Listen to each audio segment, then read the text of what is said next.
Nous allons commencer avec ce thème, la partie 20 d'un message de Dieu à ma pause de midi. Et c'est une très très grande joie de partager la parole de Dieu et mes frères et sœurs. Et quand la parole de Dieu passe, limitons les commentaires, concentrons-nous, ayez vos Bibles ouvertes. Nous venons avec la mentalité bérienne qui consiste à examiner chaque jour la parole de Dieu pour voir si ce qu'on enseigne est exact. Donc, concentrons-nous sur la parole de Dieu. Voilà, donc moins de commentaires, mes frères et sœurs. Et l'une des plus grandes institutions et la première et la plus grande institution que Dieu a établie sur terre, c'est le mariage.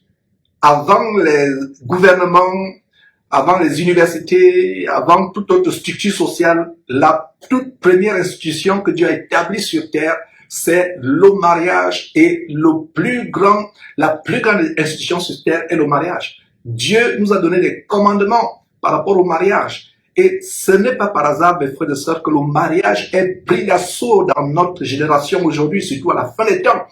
Le mariage est pris d'assaut. Satan est en train de détruire les ménages, les foyers, même dans les couples chrétiens et surtout dans les couples chrétiens. Et les mariages ou le foyer conjugal ou le mariage est l'un des grands boulevards par lequel Satan malheureusement entraîne plusieurs personnes en enfer.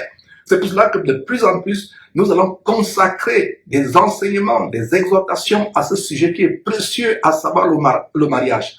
Et mon frère, ma sœur, laisse-moi te dire en introduction que Dieu veut ton bien. Dieu veut que tu sois heureux, que tu sois prospère dans ta famille, dans ton foyer, dans tout ce que tu entreprends. Dieu voudrait que tu sois prospère. Dieu aime ses enfants et il veut le bien pour ses enfants. À l'opposé, à contrario, à l'opposé, le diable hait les êtres humains, en particulier les chrétiens. Le diable ne vient que pour dérober, égorger et détruire, comme on peut voir dans Jean chapitre 10, c'est un verset, notez tout simplement en passant, comme on peut lire en Jean chapitre 10, verset 10, le voleur ne vient que pour dérober, égorger et détruire, c'est tout ce que le diable fait. Il vient pour dérober, égorger et détruire. Et vous avez aussi 1 Pierre chapitre 5 où il est dit, votre ennemi le diable rôde comme un lion rugissant, cherchant qui il dévorera. Donc le diable est là, il rôde pour détruire. La première institution de Dieu sur terre, quand Dieu a créé l'homme et la femme, il les a placés dans le jardin pour l'entretenir, pour le garder. Dieu a donné ce commandement à l'homme. Tu quitteras ton père et ta mère et tu t'attacheras à ta femme, pas à tes femmes, pas à 2, 3 ou 4 femmes. Tu t'attacheras à ta femme et vous deux, vous deviendrez une seule chair. Mes frères et sœurs, les ruptures conjugales, les divorces, les mésententes, les bagarres dans le couple sont la plus grande plaie dans le corps de Christ. Le mariage est pris d'assaut. Le dysfonctionnement dans les familles en lambeaux, les familles déchiquetées parce que mari et femme se bagarrent tous les jours, s'insultent, se déchirent. La femme manque de soumission au mari. Le mari est violent, passe le temps à frapper la femme, passe le temps à frapper les enfants, mes frères et sœurs. Le mariage est pris d'assaut. Et aujourd'hui, nous n'allons pas traiter du sujet du divorce ou du sujet, n'est-ce pas, de comment être marié. Il y a un point spécifique, mes frères et sœurs, par rapport au pardon. Le pardon, c'est quelque chose de tellement grand. Beaucoup de chrétiens se retrouveront en enfer parce qu'ils ont manqué de pardonner. Ils se retrouveront en enfer. S'il y a une chose, mes frères et sœurs, pour laquelle nous devons faire très attention avant de quitter cette terre, avant de mourir ou de quitter cette terre, ou avant le retour de Jésus-Christ, c'est de nous assurer que nous n'avons aucun ressentiment un tant soit peu contre qui que ce soit. Et les plus grands ressentiments qu'on peut avoir, c'est une personne avec qui vous avez été marié. Puisse cet enseignement d'aujourd'hui apporter la guérison émotionnelle à beaucoup de personnes.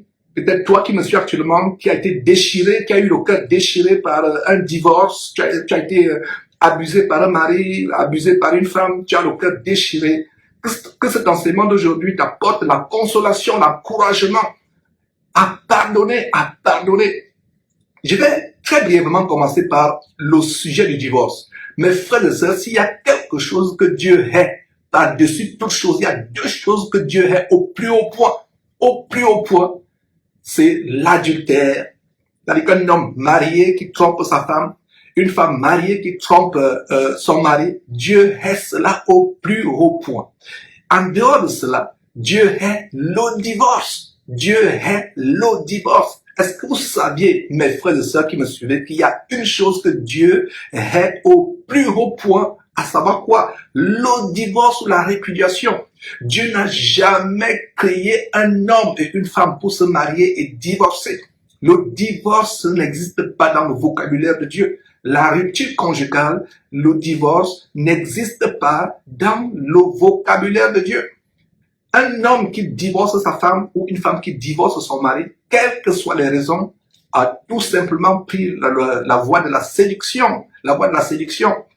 Et ce sera l'occasion, mes frères, de venir encore rappeler ces choses, nous galvaniser. Dieu hait le divorce. Est-ce que vous saviez, mes frères, de ça que Dieu hait le divorce? Pour vous qui doutez encore que Dieu hait le divorce, je vous convie de lire attentivement ce verset. Notez-le, mes frères et sœurs. Malachie chapitre 2 au verset 16. Dieu dit quoi? Je hais la répudiation. Malachie, notez ce verset, retenez ce verset. Malachie chapitre 2 verset 16. Dieu dit, je hais. Hais. Haïr, le verbe haïr est un mot très fort. Dieu a de la haine pour le divorce. Dieu a de la haine pour la répudiation. C'est pour cela que je vous dis, mes frères et sœurs, vous qui êtes jeunes, qui n'êtes pas encore mariés, ne vous mariez pas à la précipitation. Ne vous mariez pas à la hâte. Une fois que vous vous êtes mariés, il n'y a plus possibilité de faire demi-tour. Il n'y a plus possibilité, absolument possibilité de faire demi-tour. Une fois que vous êtes mariés, c'est fini. Voilà comment se passe le mariage des chrétiens. Il y a un fossé qui vous sépare. Chacun vient de son côté, traverse par un pont, arrive, mes frères et sœurs, sur une île. Et cette île-là, vous deux, vous allez naviguer toute votre vie, vous allez y habiter toute votre vie.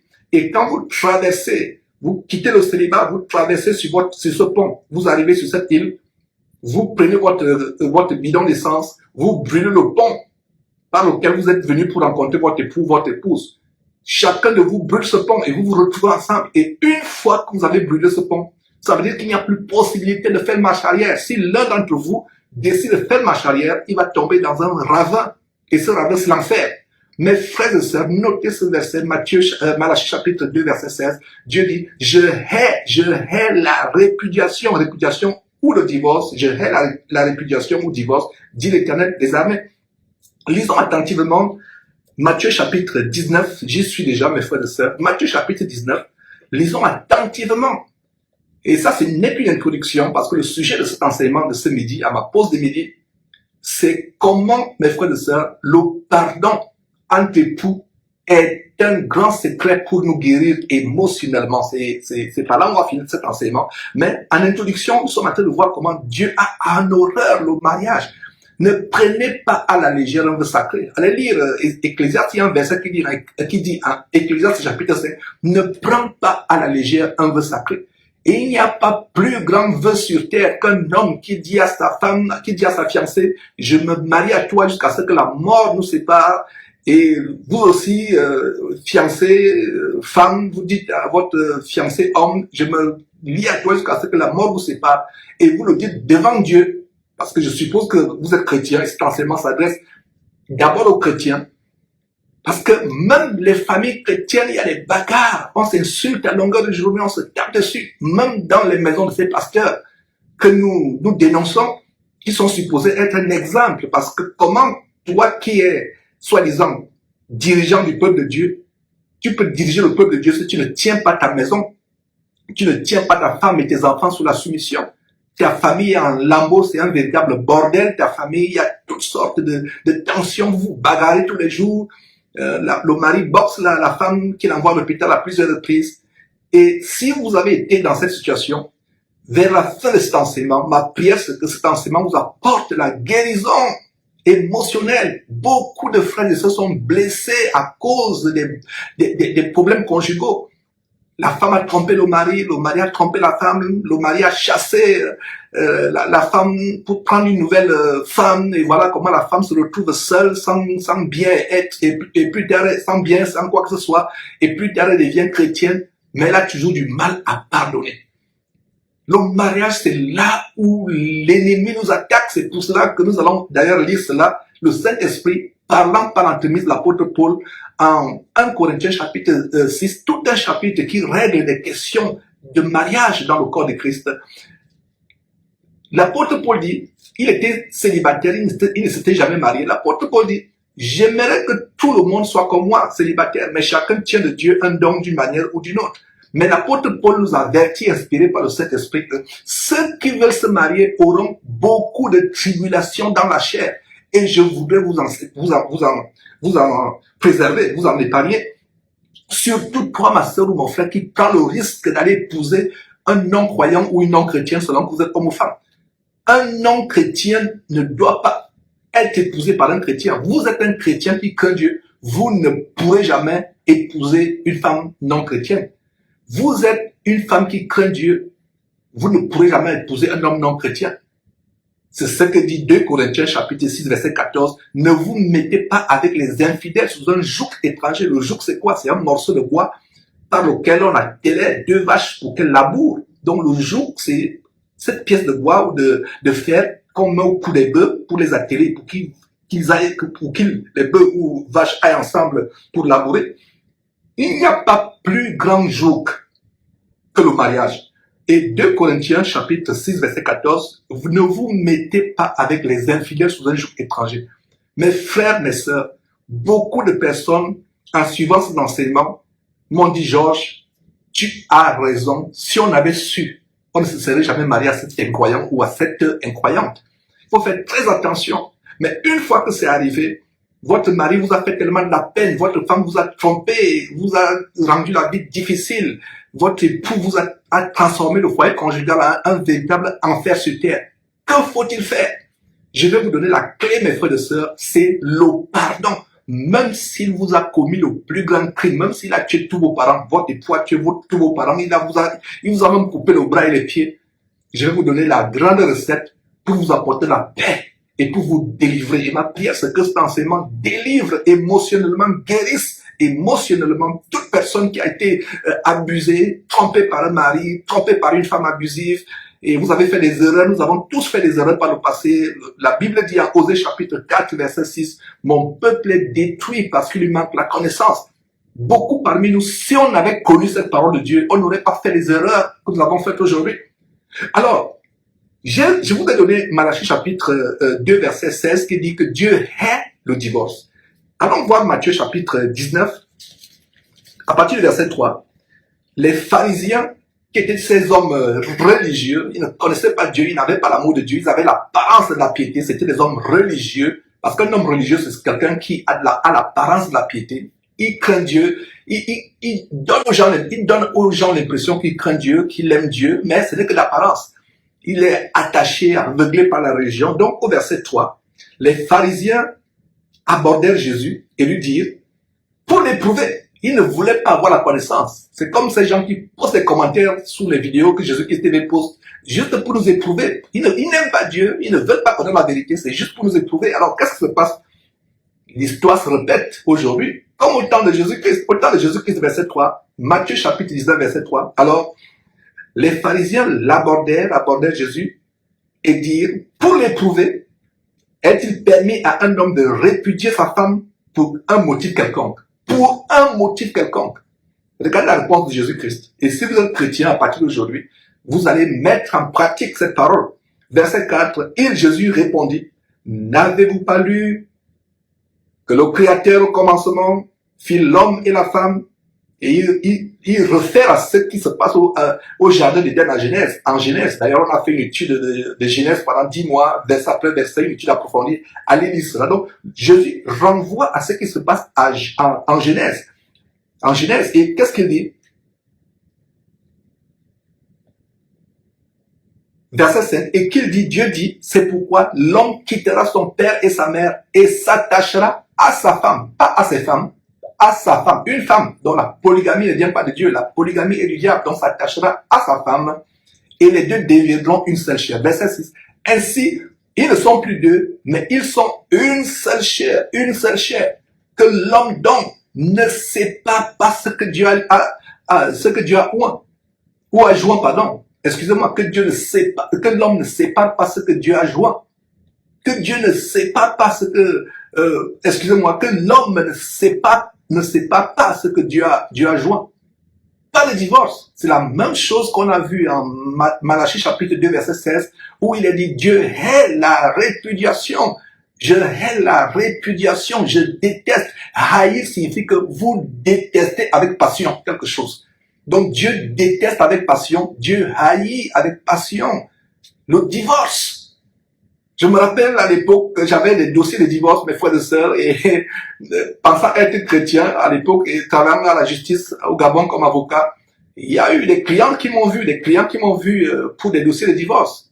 Je regrette aujourd'hui, un avocat sérieux qui est chrétien ne doit même pas cautionner le divorce. Quelqu'un vient vous voir pour divorcer, essayez de les réconcilier, mais s'ils ne veulent pas être réconciliés, ne faites pas leur divorce. Ne faites pas leur divorce. Le divorce n'existe pas dans le plan de Dieu. Le divorce n'existe pas dans le plan de Dieu. Donc, regarde le verset 7. Donc, Jésus leur a répondu que ils ne sont plus deux. Parce que le divorce signifie quoi? Vous vous êtes coupés vous-même. Voilà ce que signifie le divorce. Parce que quand vous vous mariez, homme et femme, vous devenez combien de chairs? Deux chairs ou une seule chair? C'est le verset 6. Ainsi, ils ne sont plus deux. Ils sont une seule chair. Donc, le divorce signifie quoi? Quand vous divorcez, mon frère, ma soeur, qu'est-ce que ça se passe? Vous prenez une épée, vous vous coupez en deux. Vous-même, vous vous coupez en deux. Et toute personne qui a divorcé jusqu'à sa mort, si ce n'est pas la volonté de Dieu, n'aura jamais la paix. Je mets quiconque au défi de vous montrer quelqu'un qui a divorcé de sa femme ou une femme qui a divorcé de son mari et qui a la paix, c'est dans Jésus-Christ. Montrez-moi, je vous mets au défi. C'est pas possible. Vous avez la souffrance tous les jours, les tourments, vous avez la rancœur. Et des fois, même ça aboutit au meurtre. Vous voyez votre ancienne épouse, votre ancien époux qui s'est remis avec une autre femme.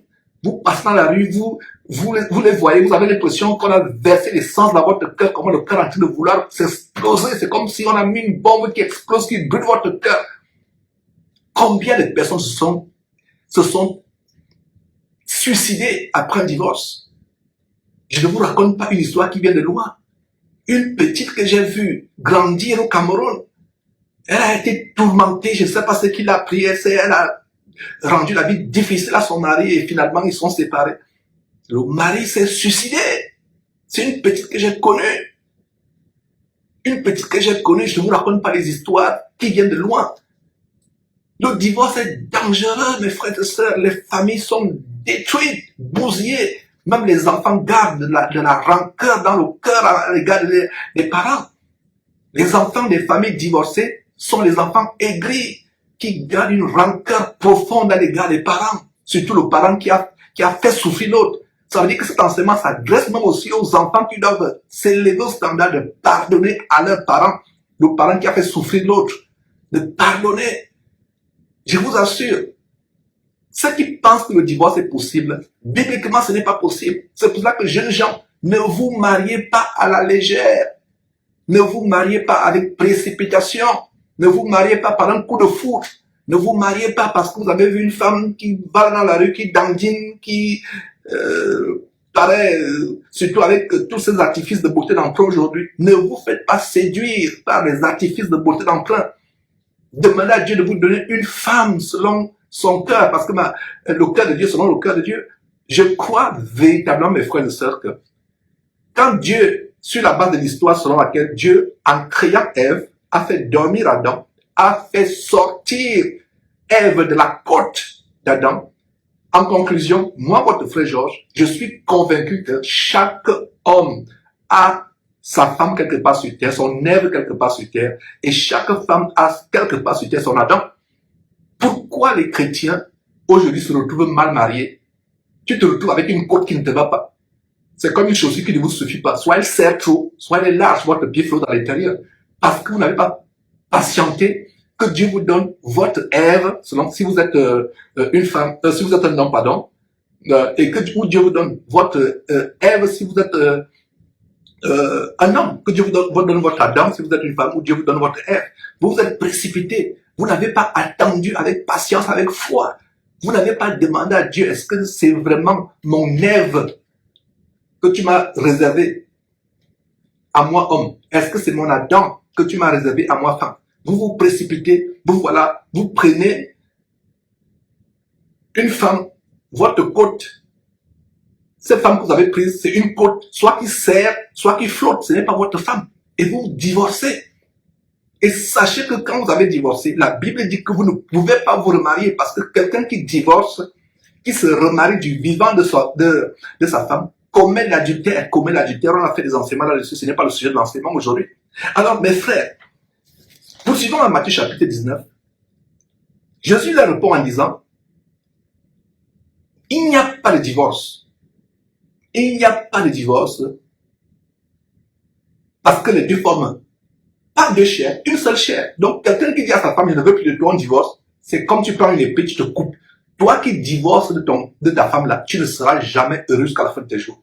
Toi qui divorces, toi sœur ou femme qui divorce de ton mari, tu ne seras jamais heureuse. Tu penses que tu seras heureuse en te remariant? Montrez-moi une seule femme qui a divorcé, un seul homme qui a divorcé, qui vous dit qu'il est heureux. C'est pas possible. Vous ne pouvez pas aller à l'encontre des lois de Dieu. Vous ne pouvez pas. Quand on va à l'encontre des lois de Dieu, on a des conséquences jusqu'à la fin de ses jours. Sauf si on devient une nouvelle créature en Christ, sauf si on se repent. Alors, mes frères et sœurs, Matthieu, chapitre 19 au verset 7, alors les pharisiens reviennent en charge, disent à Jésus, pourquoi donc, nous sommes au verset 7, Matthieu chapitre 19, verset 7, pourquoi donc, lui dirent-ils, Moïse a-t-il prescrit de donner à la femme une lettre de divorce et de la répudier? Jésus leur donne le commandement de Dieu et ils veulent aller sur le terrain de la religion avec Moïse. L'histoire se répète aujourd'hui. Vous donnez la parole de Dieu aux gens, même si les dieux commencent, c'est la parole de Dieu, c'est le commandement de Dieu. Les chrétiens raisonneurs commencent à argumenter. Les chrétiens raisonneurs commencent à donner des arguments. Voilà, Jésus leur dit, le divorce n'est pas possible parce que vous êtes une chair. Comment tu peux te couper d'une chair, de ta chair? Un homme qui divorce sa femme est semblable à un homme qui prend un couteau et se coupe au milieu du corps. Une femme qui divorce son mari est semblable à une femme qui prend une épée, se coupe au milieu du corps. Ça ne se passe pas physiquement, mais ça se passe émotionnellement. C'est pour cela qu'il n'y aura jamais de paix dans la tête de quelqu'un qui divorce. Il n'y aura jamais de paix dans la tête de quelqu'un qui divorce. Je répète. Alors, il a dit non, Moïse a dit ceci. Il prend la religion. Qu'est-ce que dit Jésus au verset 8? Et Jésus lui a répondu, c'est à cause de la dureté de votre cœur que Moïse vous a permis de divorcer vos femmes. Au commencement, il n'était pas ici. De quel commencement Jésus fait référence? Il fait référence au commencement en Genèse, chapitre 2 et chapitre 3. Il fait référence à ce commandement. Au commencement, il n'était pas ici. Donc, verset 8 à nouveau, il a répondu, verset 8, il a répondu, c'est à cause de quoi? La dureté de cœur. Et beaucoup de chrétiens aujourd'hui divorcent à cause du manque de pardon. Le manque de pardon, l'ego, la fierté. On ne veut pas, vous faites chambre à part pendant les jours, personne ne veut faire le premier pas. Nous, chrétiens, on n'a pas de fierté, on n'a pas d'ego. Mon frère, si tu penses que tu as blessé ton épouse, prie Dieu, que Dieu touche d'abord son cœur et va vers ton épouse, dis, ma chérie, je t'ai fait du mal, sans m'en rendre compte, je te demande pardon. Ma sœur, tu te rends compte que tu as blessé ton mari, tu lui as fait du mal. Parce que la Bible dit que ton mari, c'est ton chef. 1 Corinthiens chapitre 11, verset 3 dit que l'homme est le chef de la femme. Ma sœur, tu te rends compte que tu as blessé ton mari. Ne sois pas orgueilleuse, reconnais ta faute. Va d'abord vraiment demander pardon à Dieu, demande à Dieu de toucher le cœur de ton mari et va vers ton mari, demande-lui pardon. Il n'y a aucune raison pour laquelle on doit se divorcer. C'est pour ça que je dis, ne vous mariez pas à la légère. Et dites, je regrette après. En Ecclésiaste chapitre 5, il a dit, ne prenez pas à la légère un vœu sacré et ne réfléchissez pas Ne dites pas, oh, c'était une inadvertance. Oh, je me suis trompé. Oh, je n'avais pas bien réfléchi. Non, il est tard. Et il n'y a pas de divorce. Il n'y a pas de divorce, mes frères et sœurs. Et le Saint-Esprit reprend cela par l'entremise de l'apôtre Paul. Exactement ce que Jésus a enseigné. Donc, terminons d'abord avec Jésus là, en Matthieu chapitre 9. Mais je vous dis que celui qui répudie sa femme, sauf pour cause d'infidélité, et en épouse une autre, commet l'adultère. Donc voilà, il y a des enseignements sur comment, si vous épousez un homme qui a été divorcé, ou un homme qui est divorcé, vous femmes, ou vous frères épousez une femme divorcée, vous commettez l'adultère. Donc ça veut dire que si tu me suis actuellement, tu es en train de contempler te marier, tu as un fiancé qui a été marié avant, ma soeur, part de là. Mon frère, part de là si tu es fiancé à une femme qui a été mariée avant. Part de là. Et maintenant, pour vous qui êtes déjà marié à quelqu'un qui est divorcé, vous êtes dans l'adultère. Ne dites pas que je vais rester là, je vais demander pardon à Dieu. Dieu va me pardonner. Non, non, non, non, non. Allez bien examiner Proverbe chapitre 28, verset 13 qui dit que celui qui cache ses transgressions ne prospère point, mais celui qui les avoue, et les délaisse, obtient miséricorde. Donc, pour obtenir miséricorde, il y a une double démarche, il y a deux choses à faire. Vous dites à Dieu, je reconnais que j'étais dans l'adultère, je reconnais que j'ai péché par ignorance. Deuxième chose, vous sortez de ces relations adultérines, vous mettez fin, vous dites à votre conjoint, ça va faire mal. Jésus a dit, pour entrer dans le royaume de Dieu, même s'il faut couper le bras, percer l'œil, il faut le faire. Mieux vaut entrer avec un bras coupé dans le royaume de Dieu. Couper le bras, ça fait mal, n'est-ce pas? Donc, s'il y a un péché qui vous empêche d'entrer dans le royaume de Dieu, coupez ce bras, coupez cet œil, coupez ce membre qui vous empêche d'entrer dans le royaume de Dieu. Donc, si vous êtes marié à un homme divorcé, si vous êtes marié à une femme divorcée, mettez fin à ces relations. Peu importe, il y a eu des enfants, peu importe. C'est pas le sujet de cet enseignement d'aujourd'hui. Alors, regardez mes frères et sœurs, exactement ce que reprend l'apôtre Paul en 1 Corinthiens chapitre 7. Tout un chapitre, je dirais, qui est consacré à un sujet précieux du mariage. Le Saint-Esprit dans le Nouveau Testament consacre tout un sujet sur le mariage. Ça veut dire que c'est important. Alors, qu'est-ce que nous voyons en 1 Corinthiens chapitre 7, verset 3? Que la femme, plutôt que le mari, rende à sa femme ce qu'il lui doit et que la femme agisse de même envers les maris. Ça, je suis au verset 3, non, je dois plutôt lire, je suis hors sujet. Ça, c'est pour un autre enseignement, peut-être qu'on pourra lire le verset 3. Donc, allons au verset 10, 1 Corinthiens chapitre 7, verset 10, nous lisons ceci. À ceux qui sont mariés, j'ordonne, non pas moi Paul, l'apôtre Paul dit, j'ordonne à ceux qui sont mariés, non pas moi Paul, mais le Seigneur Jésus, que la femme ne se sépare point de son mari. Que la femme ne se sépare point de son mari. Verset 11. Si elle est séparée, qu'elle se marie, c'est ce que vous lisez. Si vous avez une Bible qui dit que si elle est séparée, qu'elle se marie, déchirez cette Bible, mettez pause ou bien excusez-vous pendant quelques secondes, allez jeter cette Bible. Le verset 11 dit quoi? Si elle est séparée, ça dit divorcée, qu'elle demeure sans se marier ou qu'elle retourne avec son mari, qu'elle se réconcilie avec son mari. Et cet enseignement parle aussi de la réconciliation vers la fin. L'une des raisons pour lesquelles, mes frères et sœurs, les gens divorcent, c'est la fierté, l'amour propre, l'ego. Un chrétien né de nouveau est une nouvelle créature. Il a crucifié son ego, il a crucifié son amour propre, il a crucifié sa personnalité. La femme dit, moi, je vais aller me rabaisser devant cet homme. Moi, c'est que cette femme-là m'a fait. Moi, vous faites chambre à part, vous ne vous parlez plus. Et de fois, vous attendez, vous souhaitez secrètement dans votre cœur que l'autre fasse le premier pas. Vous souffrez. Regardez ce couple, vous faites 1 semaine, 2 semaines dans la maison sans vous parler. Vous souffrez intensément, mais vous voulez que l'autre fasse le premier pas. Alors pourquoi toi tu ne fais pas le premier pas? Pourquoi tu n'enterres pas ton ego? Pourquoi tu ne crucifies pas sur la croix de Christ ton ego en allant faire le premier pas? Et pour ceux qui sont divorcés, la raison pour laquelle il n'y a pas de réconciliation, c'est le cœur mauvais, c'est le manque de pardon. Alors, verset 11, si la femme est séparée, qu'elle demeure sans se marier ou qu'elle se réconcilie avec son mari et que le mari ne répudie point sa femme.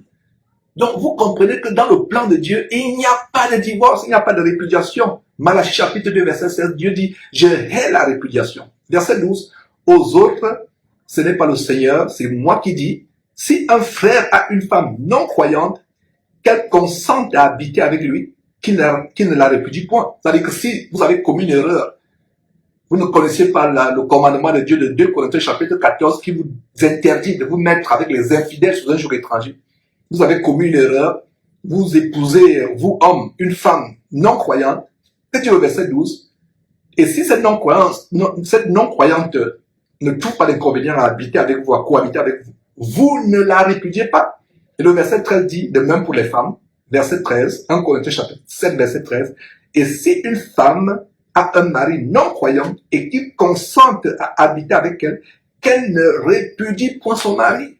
Qu'elle ne répudie point son mari. Vous voyez à quel point la répudiation n'est pas dans le vocabulaire de Dieu, n'est pas dans le plan de Dieu. Donc si toi, mon frère, toi, ma soeur, tu me suis actuellement, tu contemplais, tu entrevoyais divorcer, il n'y a pas possibilité de divorcer. Quand vous vous êtes marié, c'est fini, il n'y a plus possibilité de faire marche arrière. Il y a des gens qui vont me dire, mais Georges, il est sur le point de me tuer, il m'a déjà percé l'œil, il m'a déjà coupé un bras, il risque de me tuer, il fait du mal à mes enfants, est-ce qu'il doit rester? Mon frère, ma soeur, tu dois rester. C'est Dieu ce que je suis en train de dire, mais tu ne peux pas divorcer, tu ne peux pas. Il n'y a aucun motif. Tout ce que tu peux faire, c'est porter ta croix comme Jésus-Christ a porté notre croix et prie pour ta femme, prie pour ton mari pour que Dieu puisse le changer ou la changer. Tu ne peux pas divorcer. C'est pas possible de divorcer. Mais mon frère, ma soeur, c'est pas possible. Donc, jeunes gens, vous qui n'êtes pas encore mariés, je vous en supplie, je me nage devant vous. Je vous en supplie avec larmes. Ne vous mariez pas à la précipitation. Parce qu'une fois qu'on est marié, c'est fini, il n'y a plus de possibilité de retour. Voilà. Et, comme je l'ai annoncé, faisons la transition sur le sujet même qui fait l'objet de ce partage, qui est au cœur, à savoir que le pardon entre époux, le pardon, excusez-moi, le pardon en général même, c'est une grande recette, c'est un grand médicament pour la guérison émotionnelle. Mais le pardon, principalement entre époux, parce qu'il n'y a pas, mes frères et sœurs, plus grande blessure émotionnelle, il n'y a pas plus grande blessure émotionnelle que la blessure entre mari et femme, qui sont séparés ou qui vivent la misère ou qui se déchirent. Il n'y a pas plus grande blessure. Tu manques de sommeil, tu manques d'appétit.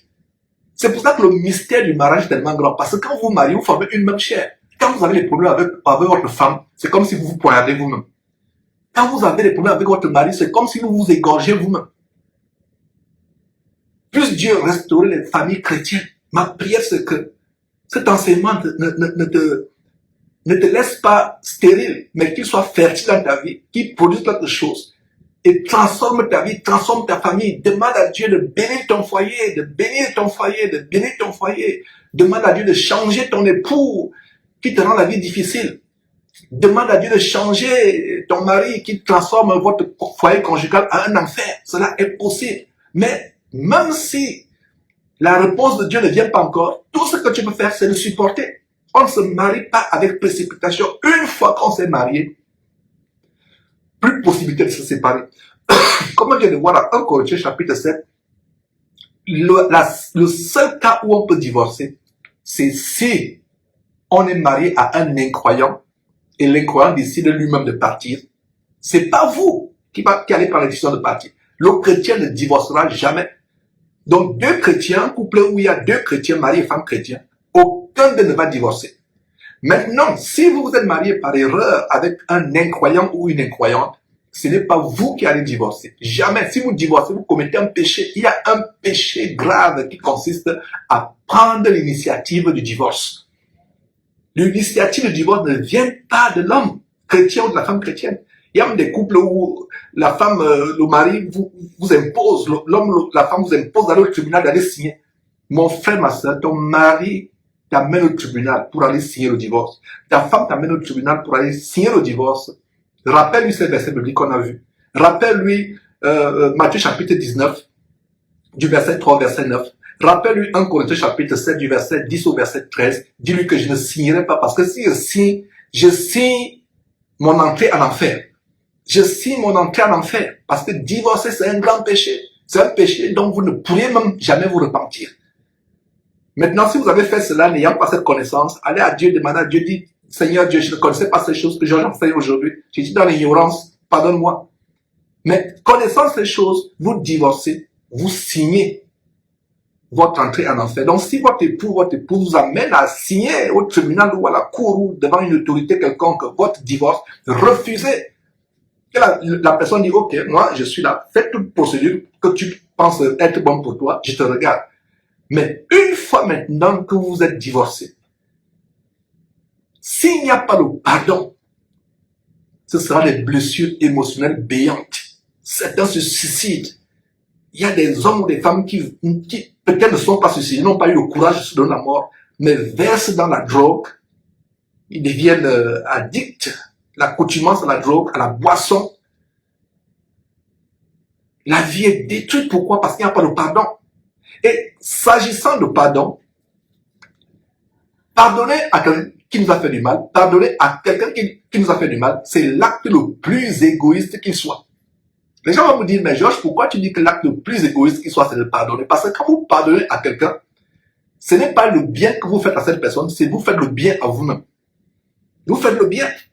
Comme cette histoire de cette maman ici aux États-Unis, j'ai écouté son histoire de comment son mari l'a prise de chez ses parents. Elle était jeune, une enfant, elle ne connaissait pas d'autres hommes, elle n'avait jamais connu d'homme. Son mari l'a prise, l'a menée aux États-Unis.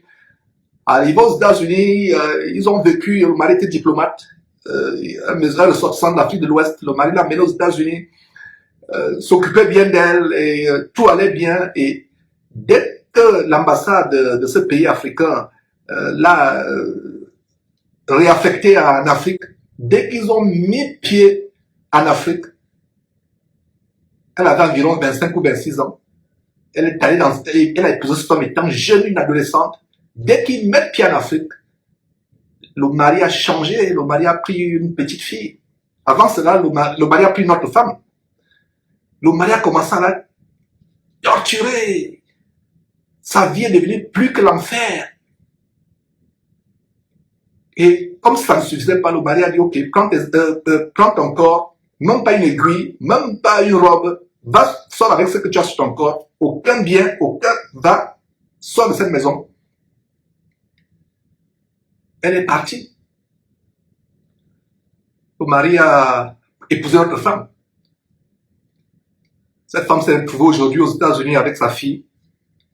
Près de 40 ans plus tard, l'homme qui s'est retrouvé seul parce que la femme qu'elle a prise, avec qui elle a chassé sa femme normale devant Dieu, légitime devant Dieu, cette femme aussi l'a quitté. C'est pour cela qu'on dit, ce qu'un homme moissonne, il le récoltera. Il y a l'effet de boomerang. Le mal que vous faites aux autres, il va vous arriver. Donc, vous, sœurs, qui convoitez ou qui vous faites, permettez-moi l'expression, draguer par un homme marié qui a laissé sa femme, cet homme marié qui a laissé sa femme, il va vous laisser aussi. Il va vous laisser. On ne peut pas aller à l'encontre des commandements de Dieu et avoir une vie paisible. La vie heureuse, le bonheur dans le couple, le bonheur tout court sur cette terre vient du fait que nous mettons en pratique les commandements de Dieu. Nous mettons en pratique les commandements de Dieu. Et 40 ans plus tard, cette femme étant vieille, le monsieur étant beaucoup plus vieux, parce que le monsieur était plus âgé, 40 ans plus tard, il revient, il veut revenir. Donc on m'a soumis ce cas hier, on me dit, Georges, qu'est-ce que tu en penses? Il dit, oh Seigneur, que Dieu touche cette maman. Cette maman m'a fait manger dernièrement. Elle est aux États-Unis. Quand j'ai écouté cette histoire hier, ça m'a fendu le cœur. La maman a dit, je ne veux rien entendre. Parce que le monsieur est en train de passer maintenant par la fille. Il a fait souffrir les enfants qu'il a eu avec cette famille. Il a fait souffrir cette famille. Il y a des blessures béantes dans le cœur de cette femme, de ses enfants. Se trouvant seul aujourd'hui, vieux, rejeté par tout le monde, pense maintenant que, oh, il y a 40 ans de cela, j'ai laissé partir une femme pourtant qui était calme, qui me supportait, un véritable trésor. Et si vous voyez cette maman, quelle bonté de cœur à cette femme. Et ses enfants disent que c'est comme ça qu'elle a toujours été. Mais le monsieur a été tourmenté, est allé prendre une demoiselle, visiblement à l'allure frivole et voluptueuse. Voilà comment il a détruit sa propre vie. Aujourd'hui, il veut revenir. Et dans ce cas, qu'est-ce qu'il faut faire? La femme dit, non, je ne peux plus repartir. Même en entendant parler de lui, j'ai des maux de tête. C'est comme si on a mis le feu dans mon cœur. Si tu es dans cette situation, que ce soit cette maman, la parole de Dieu te demande de pardonner. Et si tu as du mal à pardonner, demande à Dieu de te donner le courage de pardonner. Maintenant, si tu ne veux pas repartir avec cet homme, Dieu ne peut pas te forcer de repartir. Il n'y a aucun verset qui dit que Dieu te force de repartir avec un homme qui t'a fait du mal. Dieu te force. Il n'y a aucun verset qui le dit dans la Bible. Parce que ce n'est pas toi qui as mis fin au divorce, c'est lui qui a mis fin au divorce. C'est un incroyant, il est parti. Il est allé commettre la fornication, il s'est souillé avec d'autres femmes, il revient. Et je vous parle d'une femme qui est pieuse, qui craint Dieu, qui est versée, qui passe le temps à lire la Bible. Et elle a du mal à se souiller encore avec cet homme. Donc si elle ne peut plus repartir en arrière, il n'y a pas de problème. Si elle décide de partir en arrière, il n'y a pas de problème. La décision dépend d'elle. Mais le fait qu'elle ait les bouffées de chaleur, le fait qu'elle ait le cœur qui s'embrasse, quand elle pense à ce monsieur, c'est pas un sentiment normal. C'est la preuve qu'on n'a pas pardonné. Bien le fond dit, ah, je lui ai pardonné.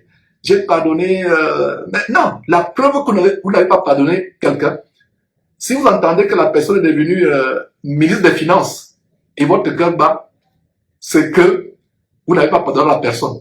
Et votre cœur fait mal, vous n'avez pas pardonné la personne. Ou alors la personne qui vous a fait du mal, vous apprenez que toute sa maison a brûlé, ou les enfants qu'il a fait avec la femme avec qui vous a trompé, vous a quitté. Des enfants, un enfant ou deux enfants sont morts et il y a une joie secrète, une paix secrète dans votre cœur. C'est la preuve que vous n'avez pas pardonné. La preuve qu'on a pardonné à notre ennemi, c'est parce que c'est la preuve qu'on a pardonné à notre ennemi, qu'on peut prier Dieu pour cet ennemi-là. Parce que vous ne pouvez pas prier Dieu pour quelqu'un. Là, on ne peut pas mentir à Dieu. Entrez dans votre chambre secrètement, fermez la porte et priez pour quelqu'un qui vous a fait du mal. Si vous y arrivez, c'est la preuve que vous avez pardonné. Ça, c'est une première recette. Deuxième recette, la preuve que vous avez pardonné à quelqu'un qui vous a fait du mal, c'est que vous lui souhaitez le meilleur. Si vous entendez une mauvaise nouvelle qui lui est arrivée, ça vous fait mal. Si vous entendez une bonne nouvelle qui lui est arrivée, ça vous réjouit. Voilà la preuve. J'espère que vous avez compris ces quelques recettes pour voir comment vous avez pardonné. Et concernant cette maman, qui ne veut même pas entendre parler de ce monsieur, elle a eu le cœur déchiré, elle pensait, et je n'ai pas causé avec elle, mais je vais bien causer avec elle, plaise à Dieu. Elle pense qu'elle a pardonné, mais il y a du ressentiment, il y a des greurs, de la rancœur, c'est le même qu'avec les enfants. Et si toi, par exemple, enfant, qui me suit actuellement, peu importe ton âge, tu as des ressentiments dans ton cœur parce que tes parents ont divorcé, peut-être c'est la mère qui a fait souffrir le mari, ou c'est le mari qui a fait souffrir la maman, et tu as des rancœurs dans le cœur, demande à Dieu de te pardonner. Il n'y a que Dieu qui peut guérir nos émotions. Le pardon est tellement grand. Le manque de pardon peut tuer. C'est pour ça que je disais que l'une des choses les plus grandes qui peuvent arriver, c'est manquer le pardon à quelqu'un. Quand vous pardonnez à quelqu'un, vous le faites pas pour la personne, vous le faites pour vous. Sur plusieurs plans. Sur le plan de la santé mentale et physique. Et sur le plan même de comment Dieu vous bénit aussi. On a vu il y a quelques jours, toujours dans la section d'un message de Dieu à ma pause de midi, comment Dieu nous demande en proverbe de garder ton cœur plus que toute autre chose. Garde ton cœur plus que toute autre chose. Car c'est de lui que viennent les sources de la vie. D'ailleurs, le Seigneur Jésus dit à Matthieu chapitre 5, heureux ceux qui ont le cœur pur, c'est eux qui entreront dans le royaume de Dieu. Si ton cœur n'est pas pur, tu n'entreras jamais dans le royaume de Dieu. Et un cœur pur, c'est un cœur qui est débarrassé de toutes sortes de rancœurs, de toutes sortes de ressentiments, de toutes sortes de manque de pardon à l'égard de qui que ce soit. Quand vous pensez, vous vivez, et ma prière c'est que nous quittions cette terre n'ayant aucun ressentiment contre qui que ce soit, n'ayant aucune aigreur, aucune idée de vengeance ou de revanche contre qui que ce soit. Ayant un cœur débarrassé, libéré de toutes sortes de prisons émotionnelles. Parce que si vous mourrez, vous quittez cette terre, ayant des prisons secrètes, vous avez enchaîné votre ancien époux, vous n'arrivez pas à lui pardonner. En fait, c'est vous-même qui vous enchaînez. Vous allez vous retrouver en enfer. Vous avez beau être pieux ou pieuse comme cette maman, vous avez beau être quelqu'un de vivant dans la sanctification, mais si dans votre cœur, il y a quelques souillures, il y a des ressentiments, il y a des picotements, vous n'arrivez pas à oublier parce que pardon and forgive. Donc, si vous n'arrivez pas à pardonner, c'est qu'il y a un problème. C'est qu'il y a un problème. Alors, regardez ce que Jésus dit en Matthieu chapitre 6, verset 14 à 15. Notez ce verset. Le Seigneur Jésus dit, si vous pardonnez aux hommes leurs offenses, votre Père Céleste vous pardonnera aussi. Voilà, c'est pour ça que je dis que le pardon, c'est l'acte le plus égoïste. Vous ne le faites pas pour la personne, vous le faites parce que vous voulez que Dieu vous pardonne. La Bible dit que l'amour couvre une multitude de péchés, une multitude de fautes. Beaucoup de frères et sœurs, beaucoup de personnes sur terre se trouvent pardonnés, voire une multitude de péchés couverts parce qu'ils ont manifesté l'amour envers le prochain. Et une manière de manifester l'amour, c'est de pardonner à la personne, d'oublier. Forgive and forget. C'est-à-dire que tu pardonnes et tu abandonnes tout ressentiment de ton cœur. Tu pardonnes et tu oublies tout ce que la personne t'a fait. Donc, Matthieu chapitre 6, verset 4 dit, si vous pardonnez aux hommes leurs offenses, votre Père Céleste vous pardonnera aussi. Verset 15, Matthieu chapitre 6, verset 15. Matthieu chapitre 6, verset 15. Mais si vous ne pardonnez pas aux hommes, votre Père ne vous pardonnera pas non plus vos offenses. Mes frères et sœurs,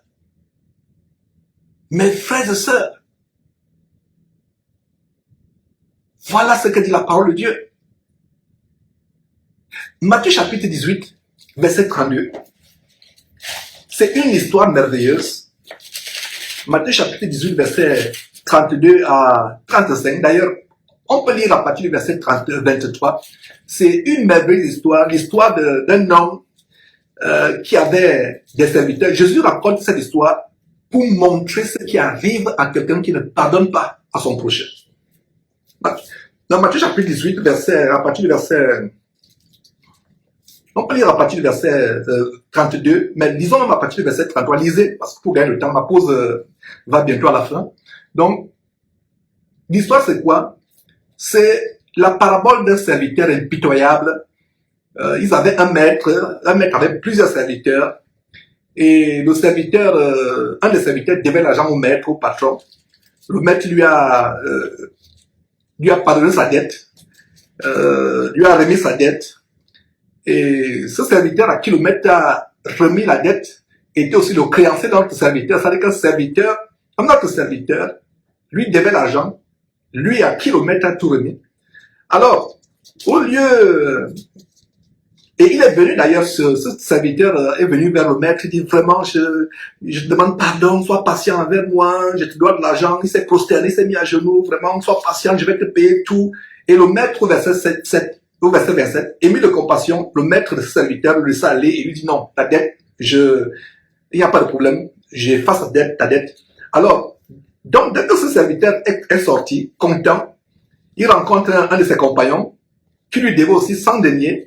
Il le saisit, il le trangle, il dit paie-moi, paie-moi, paie-moi. Il oublie qu'on lui a remis tout, on a effacé sa dette il y a quelques instants. Donc son compagnon se jette à terre, le supplie, exactement comme lui-même se jette à terre devant le maître. Donc son compagnon se jette à terre, dit oh sois patient, s'il te plaît, je vais te payer. Mais l'autre serviteur à qui le maître a remis la dette dit non, je ne niet, jamais, je ne te laisse pas, tu n'auras pas la peine tant que tu me payes. Alors il amena son compagnon, le jeter en prison, jusqu'à ce que son compagnon paya. Alors les autres compagnons, les autres serviteurs ayant vu ce qui était arrivé, furent tellement attristés, profondément attristés, qu'ils allèrent raconter à leur maître tout ce qui s'était passé. Alors, lisons le verset 32. Alors le maître fit appeler ce serviteur et lui dit, méchant serviteur, je t'avais remis en entier ta dette parce que tu m'en avais supplié. Ne devais-tu pas aussi avoir pitié de ton compagnon comme j'ai eu pitié de toi? Verset 34. Et son maître irrité le livra au bourreau jusqu'à jusqu'à ce qu'il eût payé tout ce qu'il devait. Ouais, alors que sa dette, ses péchés avaient déjà été effacés, sa dette avait été déjà effacée, le maître a remis toutes les dettes à jour, tous les péchés à jour, et il a payé jusqu'au dernier centime. Le verset 35, regardez comment Jésus conclut. C'est ainsi que mon Père Céleste vous traitera si chacun de vous ne pardonne à son frère de tout son cœur. Donc c'est pour cela que j'ai dit que quand vous pardonnez à quelqu'un qui vous a fait du mal, c'est d'abord pour vous-même, c'est pour votre propre bien. Non seulement vous vous libérez émotionnellement, la Bible dit que l'inquiétude dans le cœur d'un homme là-bas, parce que quand vous pardonnez à un ancien époux, à un ex ou une ex qui vous a fait du mal, vous arrivez à pardonner, c'est un soulagement. Vous avez la paix, vous avez l'impression qu'un fardeau est sorti de votre corps. Mais tant que vous n'arrivez pas à pardonner, il y a les bourreaux auxquels vous êtes livrés. Ces bourreaux, c'est quoi? La dépression, d'autres le suicide, les tourments, les bourreaux, regardez bourreaux. La Bible en anglais parle de tormentors. Verset 34, comment le maître le livre au bourreau, et le verset conclut en disant que si quelqu'un ne pardonne pas son prochain, Dieu va le livrer au tourmenteur. Tormenteur signifie tourmenteur. Ma compréhension, c'est que c'est spirituel aussi. C'est spirituel. Donc, si tu ne pardonnes pas à ton époux ou à ton épouse, Dieu va te livrer au démon tourmenteur. Au démon tourmenteur. De quel démon s'agit-il? Les démons de suicide, les démons de dépression, les démons de AVC, crise cardiaque, arrêt cardiaque. Les démons, est-ce que vous comprenez maintenant, mes frères et sœurs, la grandeur de la parole de Dieu? Bourreau ici signifie les démons tourmenteurs. Ils sont nombreux. Beaucoup de démons tourmentent des personnes, surtout des couples mariés. À cause de quoi? La jalousie, l'aigreur. Oh, elle m'a quitté pour aller épouser un jeune homme. Elle m'a quitté pour épouser le voisin du quartier. Je suis prêt à commettre un meurtre. Le meurtre que tu vas commettre là, ne pense pas que c'est toi qui as commis le meurtre. C'est le démon tourmenteur qui t'amène à commettre le meurtre pour détruire encore ta vie. Tu te retrouves en prison et tu meurs même en prison. Soit tu te suicides pour te retrouver en enfer. Soit tu as la dépression, et cette dépression cause toutes sortes de maladies, diabète, cancer et autres. Regardez, vous n'avez plus la paix, vous êtes détruits. N'oubliez pas l'un des versets par lequel on a commencé, Jean chapitre 10, verset 10. Le voleur ne vient que pour dérober, égorger et détruire. Mes frères et sœurs, donc Jésus raconte cette histoire pour montrer ce qui arrive à celui qui manque de pardonner. Et c'est encore plus grave si vous manquez de pardonner à votre époux, parce que votre époux, c'est encore plus grave, parce que vous êtes une même chair avec votre époux. Ma soeur, mon frère, vous êtes une même chair avec votre épouse. Ça fait encore beaucoup plus mal. Si vous manquez de pardonner à votre époux, à votre épouse, c'est contre vous-même. Vous serez livré à ces démons tous les jours, au point où soit vous allez vous suicider, les démons de suicide, soit vous aurez constamment la dépression, démons de dépression, soit vous aurez les attaques cardiaques, démons d'attaque cardiaque, c'est les bourreaux. Pourquoi? Parce que vous n'êtes pas parvenu pour vous dire, le Seigneur a payé toute ma dette sur la croix. Jésus a effacé toute ma dette sur la croix. Je ne permettrai point à mon cœur ou à mon âme d'exiger le paiement d'une dette de qui que ce soit. Que ce soit une épouse qui m'a trompé, que ce soit les enfants qui m'ont bousillé la vie, que ce soit les parents qui m'ont détruit la vie, je paye ma dette. Je les libère de mon cœur. Je pardonne. Mes frères et sœurs, j'espère que cet enseignement vous a béni, vous a galvanisé, vous donne le courage de vous élever à ce standard où vous avez un cœur pur, un cœur débarrassé de toute angoisse, de toute aigreur, de tout esprit de ressentiment. Voilà ce genre d'enseignement, mes frères et sœurs, que par la grâce de Dieu, nous partageons à ma pause de midi. Envoyez ces liens. Faites passer le message autour de vous qu'il y a des grands enseignements qui passent pour les chrétiens qui prennent leur vie chrétienne, leur marche en Christ au sérieux. Vous connaîtrez la vérité vous affranchira.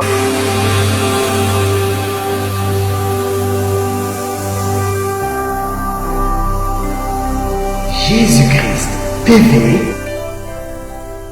vous connaîtrez la vérité et la vérité vous affranchira.